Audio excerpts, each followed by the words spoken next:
What's that? See you next year? You don't want to redo a course with me. RCOH. Rim. It's the structure of a ketone. RCO. Say that again, sorry? That again, sorry? Didn't you say that again, sorry? Yes, I said that. I couldn't Yeah, and hear I you. said that again, sorry. Oh, I am a jerk. Would you I mind literally repeating have the question? structure of a ketone. You've stalled for time as much as you can.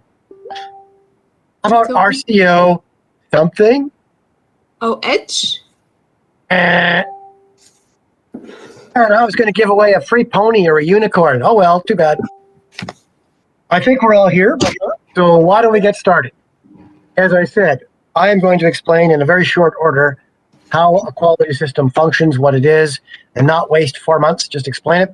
And then I'm going to explain your lab books in the context of what that environment is. So allow me to share, please. And let's see if that works.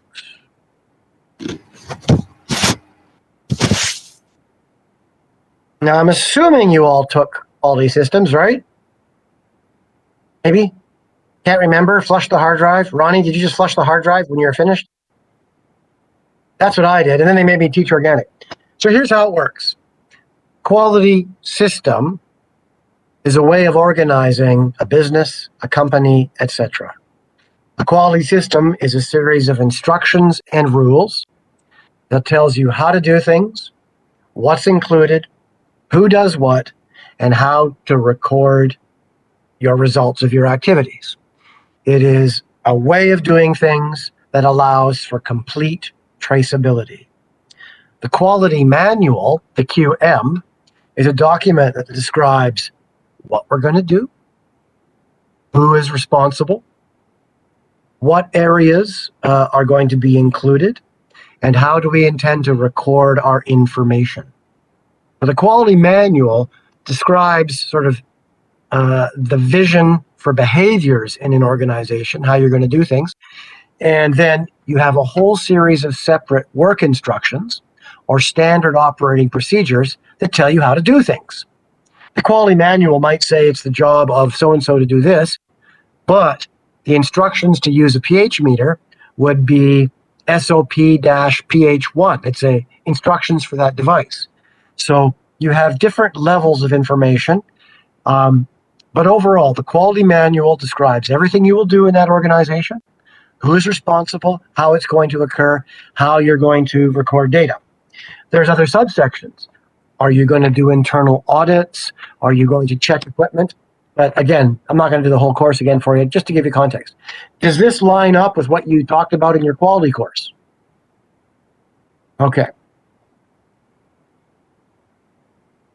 So there's a lot of ways to explain this, but I've had to explain this to a bunch of different people, businesses, and universities. You got a bunch of separate things, and when you run a quality system, you always separate the way you change things from the way you do things following standard procedures. Let me explain. If you're making penicillin and you have a standard procedure with 300 steps that you go through, every step you do, you fill out a form and you create a record. Fine. But let's say for some reason, the pH meter you use doesn't work anymore. You have to change it. Well, in order to change something in a quality system, you actually have to validate and demonstrate that this is going to work. You do not allow changes to happen by themselves in a quality system ever. So really, are you listening? Research and documenting research is the control of change. If you want to try doing your experiment now at pH4, we don't just go and do that on a COVID vaccine. We actually have a completely separate research group that does that. And only when we've demonstrated and validated that the research works do we ever go and consider implementing those changes. So, quality control overall is the structure, the rules we're going to write, and things we're going to test. Analysis could be you on a bench testing pH, testing a protein content, who knows? That's the physical execution. And if you happen to be in a place like Emergent that makes medical products, there's a whole production team, all following different standard operating procedures to do different parts of a process. And although these three things on the outside all interact, research is a completely separate entity. The research people don't run off and grab chemicals from production. They don't do anything like that. It's a completely separate team. And when you research something, you're going to document on a computer with a laboratory information management system, LIMS. You can document your bench level work with a lab notebook. All of these things are legal records. One of the things that I find people, not just students, but people don't generally understand is everything inside that quality controlled environment is literally controlled. I'll explain. Let's say we need to use salt for a step. We don't just go and order, 5 pallets of salt. When any new chemical or equipment comes in, it comes into the shipping area. This is important. In that shipping area, you have a quarantine area. No, not COVID quarantine. Rem, is that coffee or rum? Or a little of column A, a little of column B. In that quarantine area, every piece of equipment, every chemical, is held. It is held there until the QC department, the quality control, have tested it, off in the lab, have tested the performance of a new piece of equipment, and it is not until it has been approved for usage within the quality system that you can actually use that stuff. If you don't test it, it just stays there. That's it. So the shipping area is sort of under lockdown from the rest of the facility. Stuff comes in. It could be held in a chain link fenced area. Some quarantine areas might just be tape on the floor, but you cannot just have stuff come in and use it. Another specific example of stuff coming in. Let's say you do want to use a new HPLC. It's going to happen. High performance chromatography, new piece of equipment. Well, you can't just buy it. Well, you can buy it, but you can't just buy it, take it in, and begin using it. You have to go through a process called, ready for it? Qualification. Qualification means examining something, ready, to see if it's qualified. What do I mean? Well, there's several stages to this for equipment. When equipment comes in, you first do IQ, incoming qualification. What is that? You'll take it out of the box, you'll set it up and look at it, you'll look at the list or all the parts here, and so it has arrived as advertised. And there's a form and a process for incoming qualification. Then you have to see, does this thing actually work? So then you're going to plug it into the wall, put water or whatever the instructions say, and see if it actually runs. That would be your operational qualification. The final qualification is called PQ. PQ is performance qualification. Will this device perform adequately to the job in your organization? Just to get an HPLC in, just to get a new pH meter, it's going to go through those 3 levels of qualification, IQ, OQ, and PQ, just to make sure it works and fits in. Nothing just arrives and gets used. If you want to buy salt, the salt is held. A quality person comes down after they get a call from shipping, takes a sample, goes back to the lab, and tests it according to the protocols. And it's not just equipment or chemicals. When a new person arrives in one of these regulated facilities, they're not qualified, literally, to go and do stuff. I mean, you might be, but legally you are not. Typically, there are 3 stages for training an incoming person to work in this environment. The first is quality training, and they probably have a video, and they send you off a NISA into a room with a coffee and a donut that's stale, and they make you watch this video. And I know you're tempted to zip right through it, but they're probably going to ask you questions, so don't do that. And so that tells you, this is our quality system. This is how we do things. This is who's in charge of this. This is how we collect our documents, and you go, okay, yeah, makes sense. The second stage is typically safety training. We use deadly poisons. They're in one area. There's a bunch of forklifts driving around. So the whole safety training piece will also have things like WMIS, transportation of dangerous goods, and a whole bunch of what I call housekeeping safety for the sciences. The third and final stage is what are you going to do on the job, your actual job training. So it is not just chemicals or equipment that are controlled and checked, it's people too. One of the things, when you audit a place, you can't audit all 68 areas at once. So on a typical audit cycle, you might say, I'm just going to look at training records.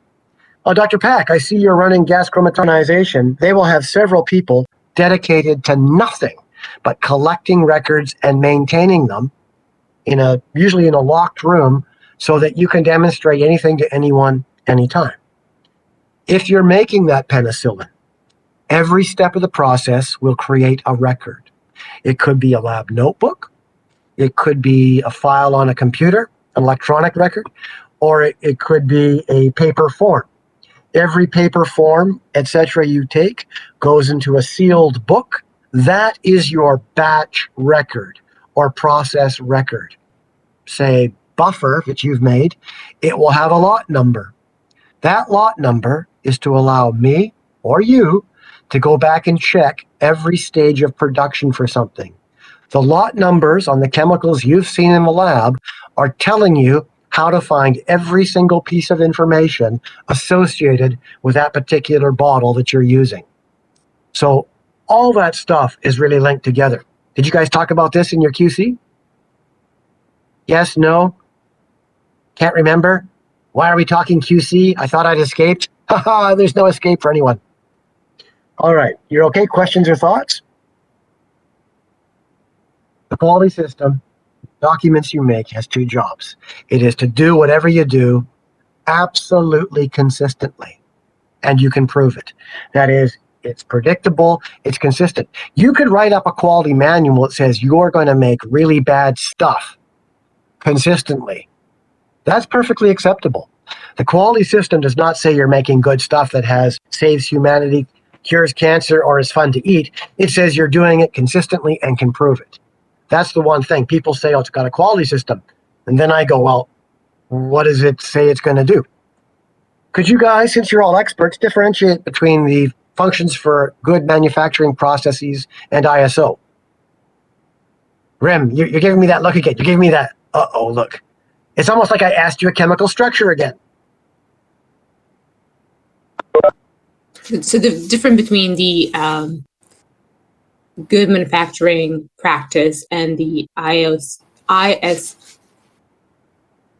Yeah. Are you repeating my question? Are you repeating my question? No, just confirming that I need to know the difference. So classic stall. I'm a merciless interviewer in law.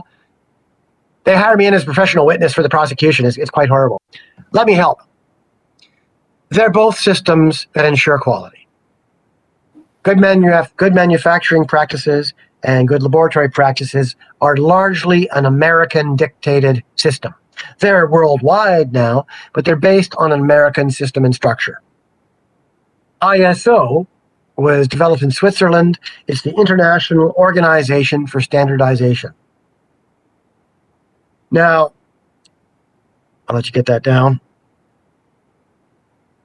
Now, good laboratory and good manufacturing practices are very specific. They say your document needs to look like this. You need to include very specific types of steps in your documents. So there's not a terrible amount of wiggle room there. Do it this way and record it this way and do this. ISO says you're going to have a quality system. But because you know, Anissa, your business much better than us, you're going to write a quality manual to do what you think is correct. And we are ever after going to audit you to make sure what you do is following that quality manual.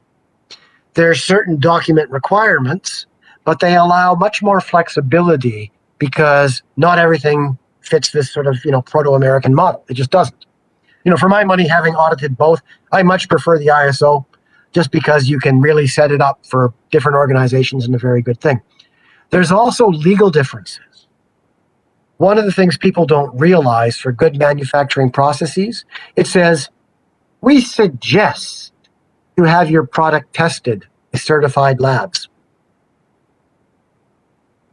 Yeah, that's like me suggesting you don't take a free trip to the Caribbean. It's not law. So lots of places that are under that will not use certified facilities. Whereas ISO specifically states, if you're going to test it, it counts. It has to be a certified facility. That is a place that has been validated and can demonstrate accuracy and precision. So fundamental differences in the structure. They're both generally doing the same idea, creating a quality structure in which you will operate, rules you will follow, and how you will create and store your records. We good so far? Quick rehash. See, entire course in 30 minutes. Okay. The rules are, number one, establishing and then sticking to strict timelines. If you say it takes 3 weeks to make penicillin and 6 weeks in you're still working, that's a problem.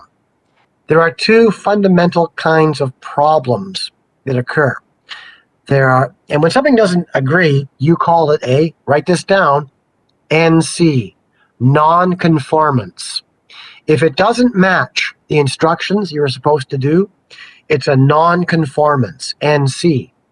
And you have to fill out a form called an NCR, non-conformance report. Mistakes are going to happen.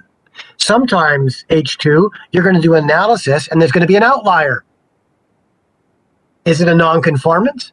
Well, what you would do is fill out the form saying it's a non-conformance, and then you have to fix it. How do you fix it? You do something called a CA. A CA is a corrective action. On that form, you fill out, we believe this occurred because our samples weren't adequately mixed. We've studied mixing, and this is how we're going to correct it in the future. So you are going to have non-conformances. That is going to happen. It's a busy world. It's a busy lab. It's a busy manufacturing facility. So non-conformances happen. The best thing you can do is report it right away and then solve it with a corrective action. That's how it works. Did you guys talk about that before? No? What's the structure of an anhydride? I see. Look how much you love organic chemistry. All right. David, question.